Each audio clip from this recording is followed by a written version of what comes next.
Hello everyone, my name is Samuel Onyamane and I'm so excited bafethu ukuthi we're back. Siyaqhubeka with our sign language section which is powered by visual communication. So namhla bafethu I'll be taking you through or I'll be addressing your question. Some ke babuta ukuthi is it possible to communicate with a deaf person using a pen and a paper or a cell phone or any gadget? Longa khona kusenda ngayo SMS. Yeah, the answer is yes, it is possible. Yes, go possible. At the same time there's some limits la ngahle abakhona. A limit yekuqala maybe lengenda your conversation while nisabhalelana ingabi fluent. Try to avoid long sentences.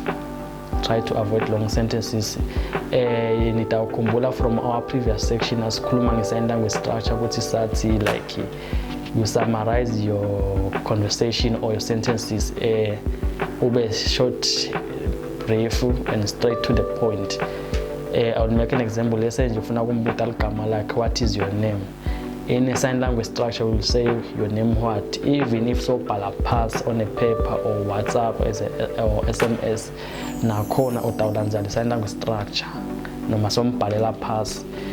Once your sentences aba matse, newendeka ni kube kutoba ne miscommunication, ningasa understandani because ndo khona ku communicate fluent.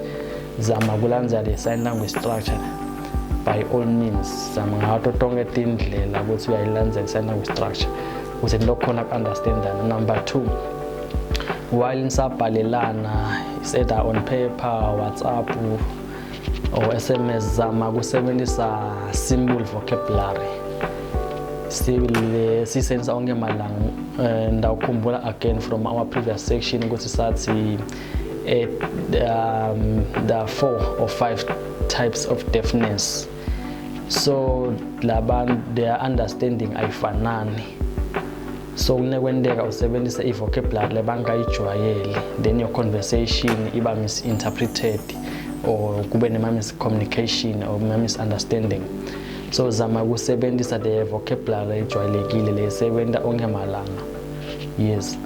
Then again try by all means ukuthi ube patient because nasibhalelana take some time than nasikhuluma or sisayinelana. So yeah, there'll be some mistakes there and there, so when I have to be patient.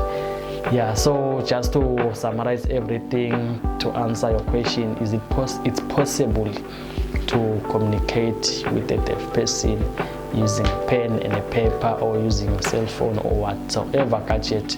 It's either on WhatsApp or any social media platform. It's possible to communicate with a deaf person. Yes. Thanks so much bafethu for tuning in. Don't forget to like, subscribe, share, comment. See you next time. Ta-da. Visuals communication. Together we can eliminate communication barriers.